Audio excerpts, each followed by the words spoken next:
but I'd like to hear kind of your story of how you got to this place right now. And for those of you that don't know, André is an amazing podcaster. He's built up a podcast that has grown rapidly, especially in the sort of spiritual and consciousness space over the past year, right? It's been about a year and a month or so, I'd say. And I remember the first time when you first started, I saw a few of your sort of outtakes and stuff. I was like, who is this guy? And then it was probably 2 weeks later that you reached out to me and said, hey, would you like to do a podcast with you? I was like, damn, who is this guy? Man, he's on it already. So it's been a year. How do you feel about it? It's the most exhilarating ride, and I feel like the biggest life hack, and super aligned with my dharma and brings me so much joy. And I feel like I've just been so grateful to position myself where I get to do the thing that I love so much, which is learning more about the true nature of myself, the world around me. I think that every human I get to sit across from is just a well of mystery and fascination and so much curiosity that I just have. And I hope that stays alive with me forever, because I think there's so much that we can learn from every person that we sit across from. And, really cultivating that capacity we have to listen to somebody at a deeper level and help draw out their genius, help draw out what they have to share with the world and what we can learn. But then also as a podcast host, stewarding that for education for the world just feels so, it feels like the biggest, I feel like it's the most awesome career path. It's like good to sit down with brilliant minds and have these conversations. So very humbled, very grateful. And I love it. That's so amazing. So when did you decide you were going to do this? I mean, when did you start thinking, okay, one day I'm going to do a podcast? Because when I was a kid, podcasting wasn't a thing. Yeah. Right? There was nobody, it wasn't like a list of, but neither was like, sort of Sound Healer and stuff like that too. Right. That didn't exist. Yeah, I mean, but today it all exists. So when did you decide that you were going to do this? Yeah, I think also same, like when I was a kid, podcasting wasn't a big thing. I think the internet was just starting to boom. And my journey, my history, that's such a big question. But really, when I moved out to LA about 8 years ago, I started to dive more into freelance video work, started shooting content and making videos for people in the yoga, conscious influencer kind of niche, and just started learning and networking a lot in this kind of field, in this industry, and meeting some awesome humans. And a cool opportunity opened up to work and eventually move and live with the big YouTuber at the time. And at that time, I helped him launch his own podcast, Impulsive. It's a big show on YouTube now. And I got to just really develop my skill set, learn how the whole game and industry of podcasting really works, from the post-production side of thumbnails and titles and guest selection and the host side of things, and the production of actually shooting the podcast. And I really took all of that knowledge and skill set that I developed and the connections also at the time,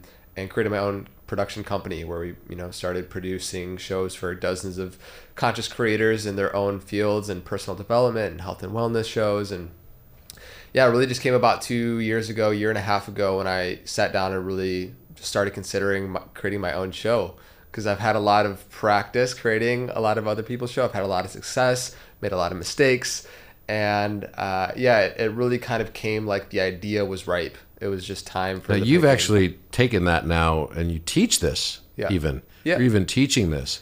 So how do people learn about this with you? I mean, how do they engage with this? And because there is a whole thing, I have to say, I'm still so new to this. I mean, I've only really started doing this in earnest in the last several months.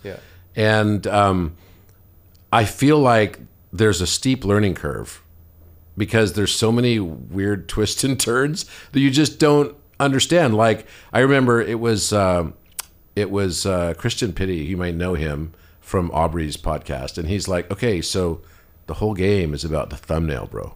And I'm like, what's a thumbnail? What do you mean by the thumbnail? And I'm like, the little icon thing? He's like, yeah, that. I'm like, the whole thing is about that? And I'm like, surely you don't mean that. He's like, well, it's a big part of it. And so these types of things I could see real value in someone teaching others about how to work this. And then there's the algorithm, right? Which everybody is like, the algorithm. So I'm guessing that what you teach now actually goes into all those things, right? Yeah, I think, the idea of having a podcast is like very fantasized within, you know, people that want to make an impact in the world, that want to create their own content and show, understandably so. Like, it's an incredible platform and medium. Also, there is a huge naivete of what goes into podcasting, because it looks like you just sit down with some mics and talk, and like that's kind of it. And the days of that, you know, potentially working are just long gone. You really do need to understand so much of what goes into it if you desire to have, you know, a really big show. And big is relative. I think that somebody, you know, having 100 listeners or 1,000 listeners on their show, I mean, you put that many people in a room, that's a lot of people listening and giving their life up to listen. So it's all relative. And I spent like 6 months kind of pouring everything I know into a course that people can look up, called Podcast with Purpose, to give people an insight into how it all works. Because if you're going to do it, you should know how to do it well, and like know, from people that have been doing it for a while, of like the do's and don'ts, how to really shorten that learning curve and make the most of it. Because, you know, if you're really going to take up this endeavor, it's just much more worthwhile for you to learn the potential pitfalls and the things that are really worthwhile and make the most difference. You know, understanding how to package media is a whole different skill set than interviewing and having passions about certain conversations that you want to steward in the world. So, it's definitely a big whole wheelhouse, I think, that I've been passionate about sharing with people, because I'm passionate about activating, you know, these conscious conversations in the world personally with my own podcast, but I'm also very passionate about supporting other people activate their own voice and their own conscious creator voice in the world, because I think that we have the capacity now, unlike any other time, to really share these messages of awakening and consciousness from all walks of life to the other side of the planet. And it's just such an incredible gift. And the more that we can give people the skill set to be able to actually translate that gift in their voice into the world to share their impact, just the better. So how did you come to the realization that it was your dharma? You know, I think dharma is ever evolving. And, you know, I think that I really love the Ikigai framework. For those that aren't familiar, it's really kind of the cross section of what you're good at, what you love doing, what the world needs, and what you can get paid for. I think that what you can get paid for, I mean, you can get paid for literally doing almost anything. And so I kind of put that off to the side and just see, like, what do I really love doing? Like, if I were to make a list of all the things that I feel like my soul just finds so much joy in doing, and then also all the things that I'm good at, what am I actually competent at? And that might have been from previous careers, different skill sets, things that we just naturally have an affinity towards. And then what the world needs. There's a myriad of different ways in which what we love and what we're good at can contribute to the benefit of the world. And so for me, the uncovering of my own dharma, if you want to say, and like realizing that podcasting and creating my podcast, Know Thyself, was very much so in alignment with what my soul is here to bring, and what feels so purpose driven and very fulfilling, you know, to say the least, is because I love it. Like, I would do it without getting paid. I would do it without other people getting to watch it and accumulating views and impact in the world, just for my own growth and insight. Getting to sit down with these individuals is so beautiful. I also really love connecting and meeting new minds, and I seem to be relatively decent at the packaging of the media and the video curation. Well, the filmography background probably really helped, because you probably knew somewhat of the business side of it, especially for sure in what you did prior. Yeah. You know, so that was probably very helpful for you. Very much so, yeah. I mean, I think photography and videography is a skill set that can apply to almost any business, whether you have a hair salon or you have a food business. These days especially.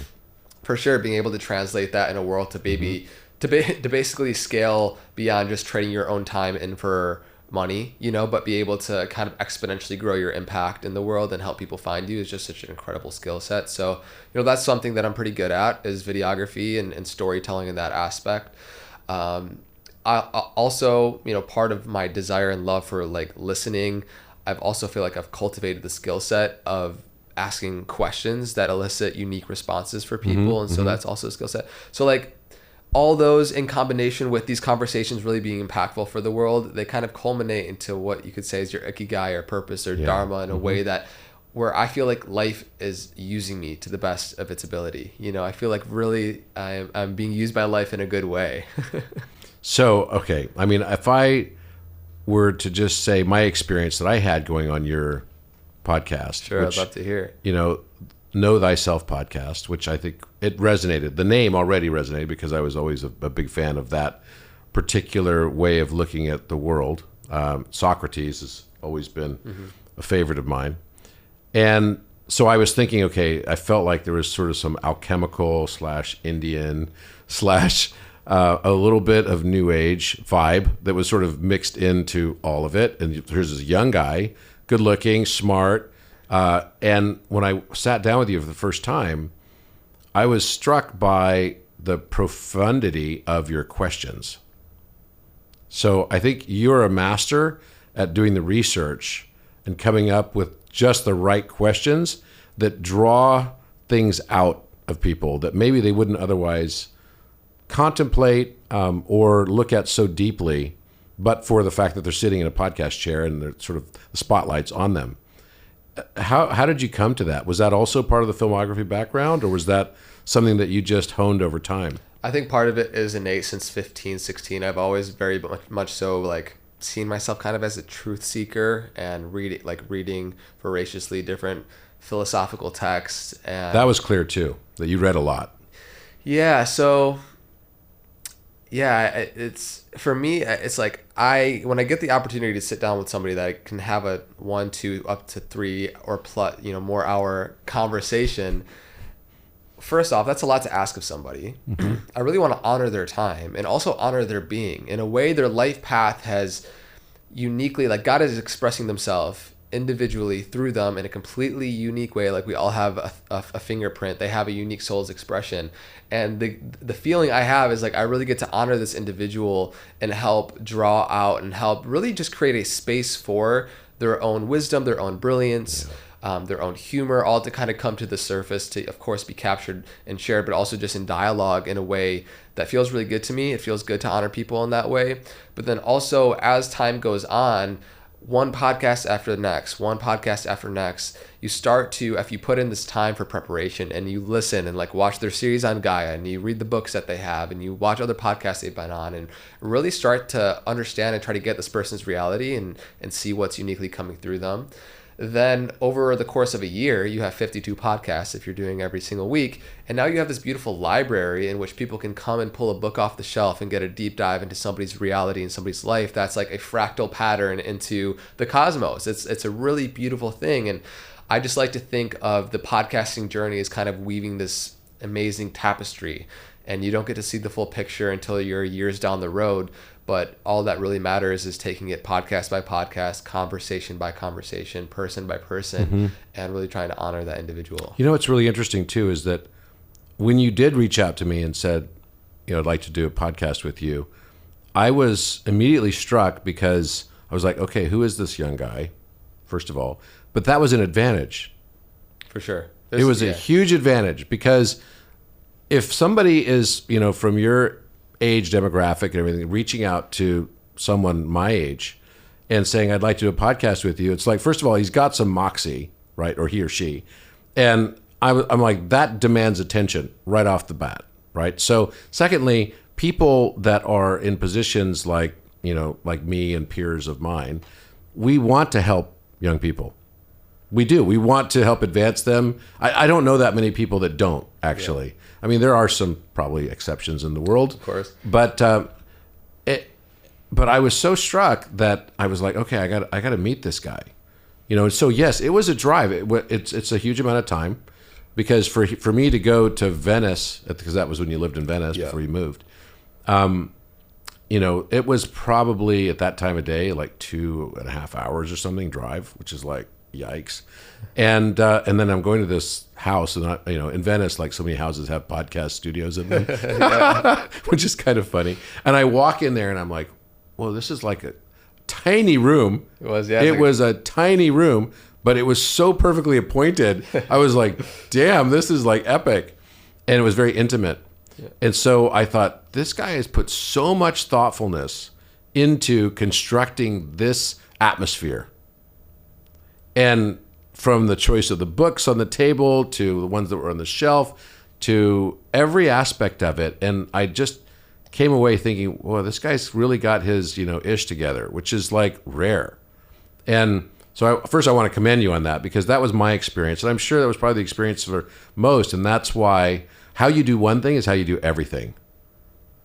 And so as you have kind of gotten through this and you've met with all these people along the way, what are the key takeaways that you've sort of been able to glean from this spiritual journey just by interviewing and meeting with all of these different profound personalities? Yeah, the truthful answer is that it's impossible to quantify because every conversation does really uniquely impact me, and I'm changed because of it. But also over the course of a year and a half, when you're doing dozens and dozens of these podcasts, I mean, from the connections, I've met some of my best friends. I've gotten to incredible opportunities. I've gotten to just learn so much. I feel like you've got an inside scoop with like many of those individuals and things that we've done, which I'm sure we'll get into. One of the biggest things is I realized just how much I don't know. There's like, the more we learn, the less we feel like we actually know. Yeah, it's like the more my own, circle or bubble of knowledge grows, so too does the circumference or the perimeter of my ignorance. Like I realize how much I don't know, how much there is to still learn. And that's exciting because there's a never ending well of knowledge to be gained.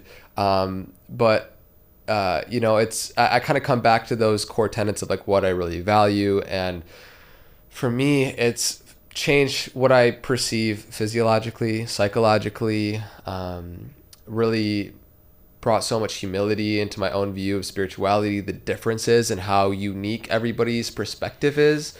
And, that's something that I think, you speak to a lot, and you shared on my show of like this switch from trying to accumulate more facts to understanding and perceiving more facets of truths. And I think that's so much of the podcasting journey is your understanding and getting to get somebody's reality, all these different facets of truth of the diamond that is, this game of life. And so, I think that, you've been an incredible example of an individual that I've gotten to have, 5 or 6 hours just in the podcast studio of diving deep. And where else do you get the time to get somebody's time to dive deep into these topics, right? So it's an incredible opportunity and excuse to be able to do so. And I'm forever changed by it. Yeah. I feel like you also become friends with the people that you podcast with. Yeah. And I think it's like, they're part of your world now, right? And I think that's a beautiful aspect too, because it's not just the integration that you have in the podcasting studio, but also you invite that in to the other aspects of your life in a very seamless way, which I think is also beautiful. It shows a degree of authenticity.